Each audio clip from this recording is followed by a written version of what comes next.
São. Ok. Ah, o João Paulo perguntou aqui no vetorial, é custoso, você tem que olhar a coleção inteira? Tem, mas olhar a coleção inteira, você, enquanto olha cada documento, você vai fazendo os acumuladores da coleção inteira. Vamos lá.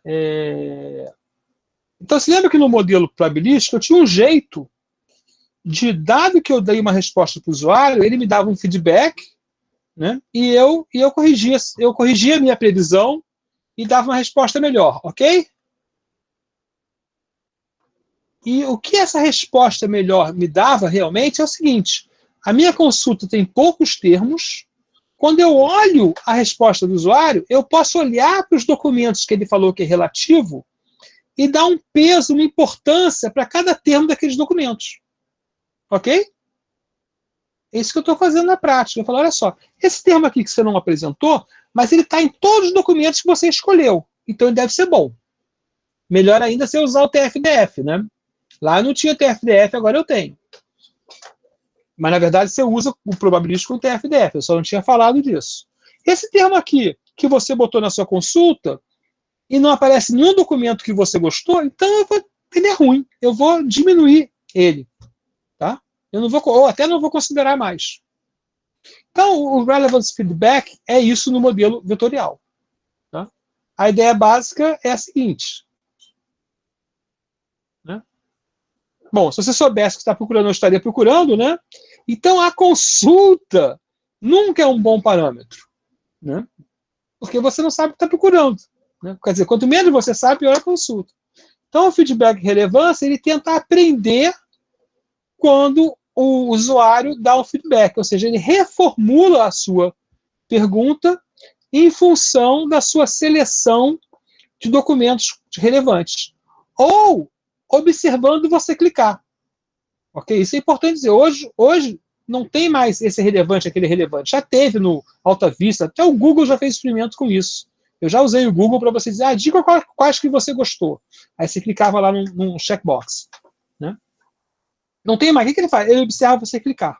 Então a gente vai falar mais tarde, quando a gente sair, a gente vai sair desses modelos por conteúdo e passar para modelos por link, a gente vai ver o modelo baseado em clique. Então a premissa agora é a seguinte: a sessão é iterativa e interativa, ou seja, já tem várias fases e a pessoa está lá clicando, e que os vetores relevantes a uma consulta, eles têm similaridades. Né?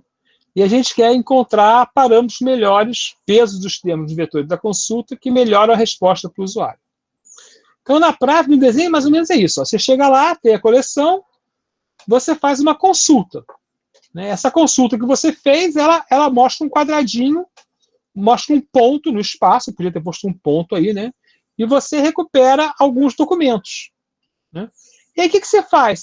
Se eu recuperei esses documentos, então eu vou mexer a minha consulta para ficar mais parecida com esses documentos. Tá? Ou seja, minha consulta que veio com pesos W, I, Q, né? O WI dela era 1001, agora eu vou mudar esses pesos, eu vou mudar os pesos 1 e mudar os pesos 0. Tá? Em busca da consulta ideal. Qual é a consulta ideal? É aquela que maximiza a similaridade média dos documentos relevantes e minimiza a similaridade média dos documentos não relevantes. E aí a gente chega aqui, acho que foi o Thiago que estava perguntando, né? A gente chega aqui no negócio mais parecido com o agrupamento. Tá? Esses algoritmos de agrupamento, eles ficam mexendo o centro de massa do grupo, né? É isso que a gente está fazendo. A gente está mexendo a consulta igual a gente mexe o centro de massa do grupo. Tá? Essa consulta é impossível ser feita porque a gente não sabe quais são todos os documentos são relevantes ou não. Então a gente vai usar uma amostragem dada para o usuário. Então, sendo R o número de documentos relevantes, N o número total de documentos, né? A gente vai fazer isso aqui. Ó. A gente vai calcular a nova consulta, né? Em função de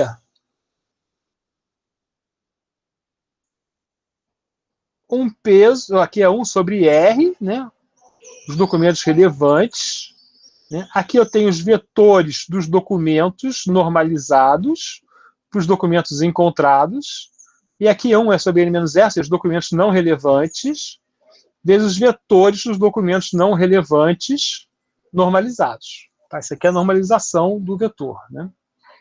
Então, eu vou fazer um K aqui, que é um fator de amortecimento. Tá? Na verdade, aqui o meu Q, aqui um operador que a gente poderia botar bem legal aqui é escrever mais igual, que nem a gente faz em Python.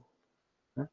Que eu vou mudar a minha consulta somando um fator amortecido, né, que aproxima do vetor dos documentos relevantes e, com menos, se afasta do vetor dos documentos não relevantes.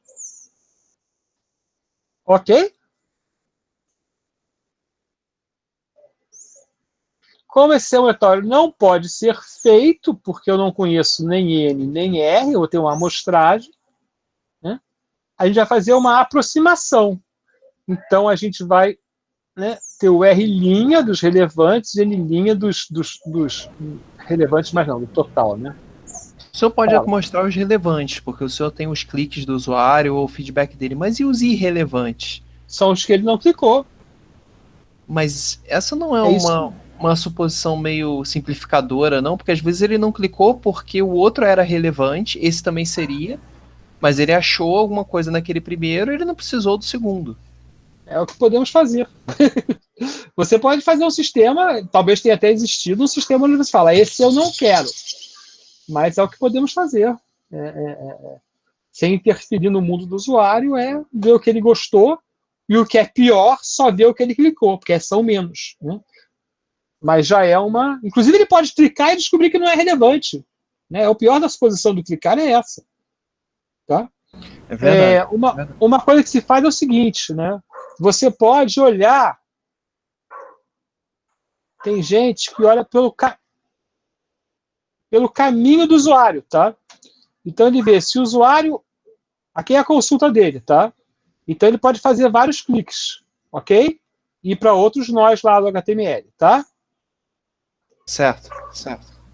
Então, eu posso observar isso e fazer suposições. Do tipo, se você veio para cá, voltou rápido, ok? Tem o tempo T aqui que passou, delta T. E foi para cá e você se aprofundou, então esse aqui é relevante e esse aqui é não relevante. Certo. Ok? Uhum. Mas veja só, a gente vai sofisticando. O que eu estou falando aqui é o seguinte, várias vezes eu falo aqui, pode sofisticar sim, pode sofisticar que sim. Algumas coisas eu tenho papers bons sobre essas coisas, assim, e são muito referenciadas, a gente vai ver no curso. Outras coisas, eu quero investigar isso aqui. Tem paper sobre isso, você vai fazer uma investigação sobre isso, mas eu não vou dar no curso, pode ser até um tema de dissertação de mestrado, entendeu? Analisar o clique do usuário para ver se ele gostou ou não gostou. Porque aí você começa a ter que fazer suposições sobre o tamanho desse tempo, né? Quanto é esse delta T? Eu vejo ele relativo, eu vejo ele absoluto, né? Várias coisas assim. Tem que saber se é o mesmo usuário, tem um problema de gerenciar que é o mesmo usuário clicando no meu... Né? Por isso que aparecem cookies, essas coisas. Porque você quer saber quanto tempo o usuário gasta numa página. Por Hoje outro lado, eu posso... né? Você pode abrir várias abas, você mantém as abas abertas, mas você efetivamente não prestou atenção nelas. Você tem que ver se o cara scrollou na página, não deve ter... Tem várias coisas aí que você tem que raciocinar, pensar e ver se é possível, né? Ok. Vamos lá. Então, a minha conta ideal é essa aqui, né? Só que eu não tenho a conta ideal. Obviamente, eu vou pegar a minha coleção e vou ver o que eu posso fazer, né? Então, a minha carry I mais 1.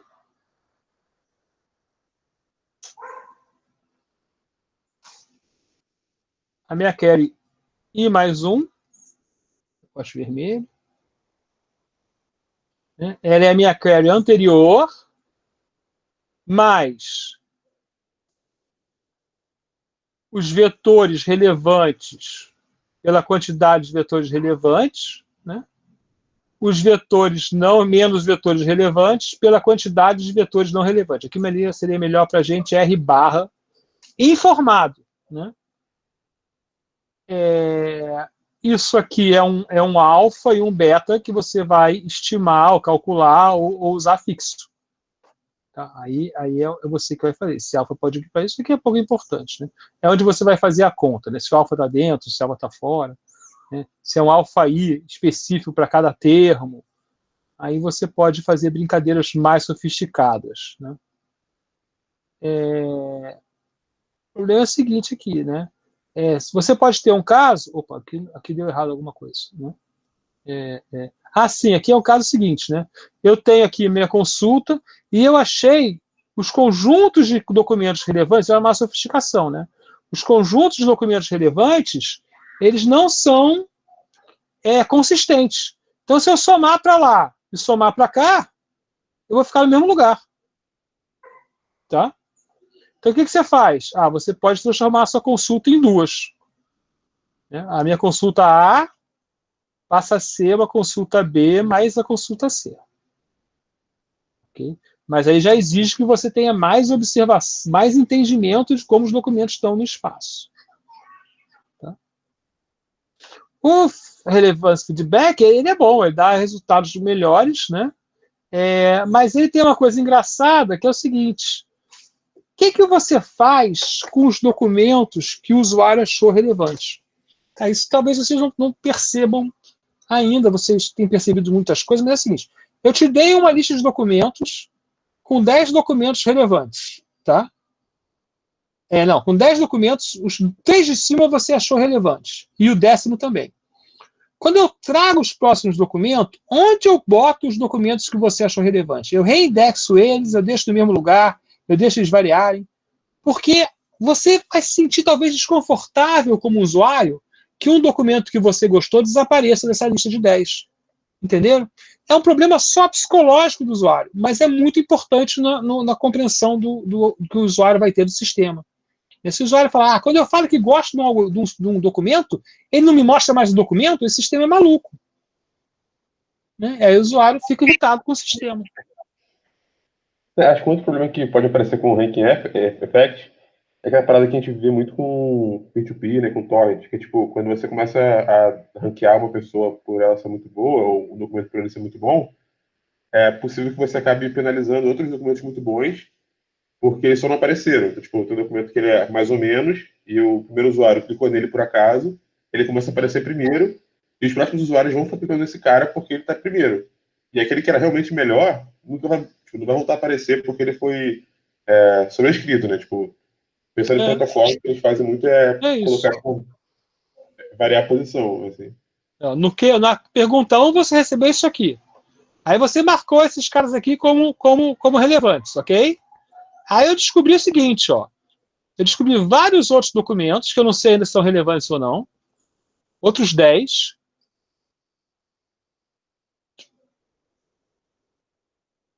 E o 1, o 2, o 3 e o 10, eles são menores que aqueles ali. Então eles não aparecem na minha lista. Ok? E aí você fala, esse sistema é maluco porque eu gostei desse documento aqui e não apareceu mais na lista. Então, para a segunda consulta, você tem que trabalhar isso. Né? Vou em frente aqui.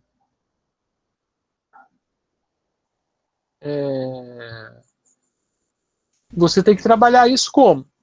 Você tem que estar em algum lugar. Desculpa, eu vou dar uma procuradinha aqui, porque eu me adiantei, mas agora eu quero falar do assunto.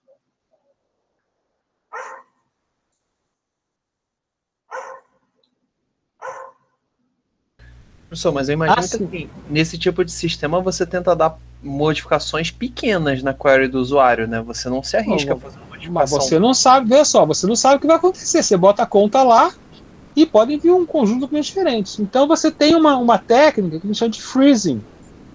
Tá?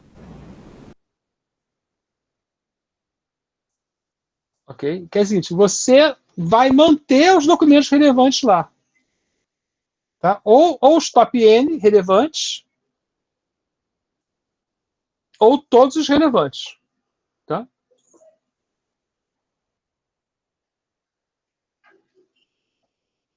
Então, essa técnica aí é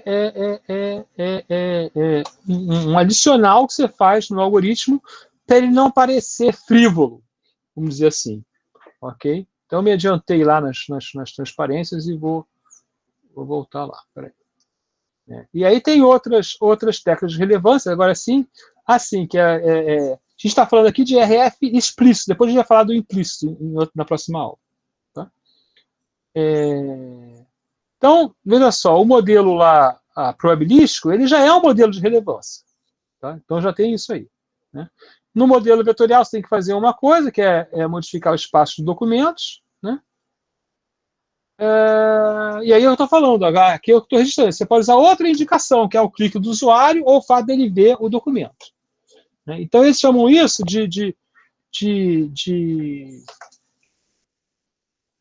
RF indireto. Né? E você também pode fazer o seguinte, você pode fazer um pseudo-relevance feedback, é o seguinte, eu faço uma consulta, aí eu pego o topo da consulta, ok? E faço outra consulta antes de mostrar para o usuário. Por quê? Porque eu falo, esses primeiros documentos são realmente muito parecidos com o que o usuário quer. Devem ser, não sei, mas estou supondo. Então, eu já uso eles para melhorar a minha consulta.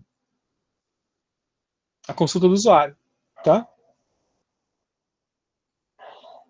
Eu vou reorganizar esse negócio aqui, não vou mostrar os próximos, não. Então, aqui tem uma patente para um sistema desse de reorganizar a informação. Isso aí, olha só, você faz um algoritmo, esse cara vendeu por $500 milhão, a empresa que tinha essa patente aí, o cara vendeu por $506 milhões. Deu bom dinheirinho, né?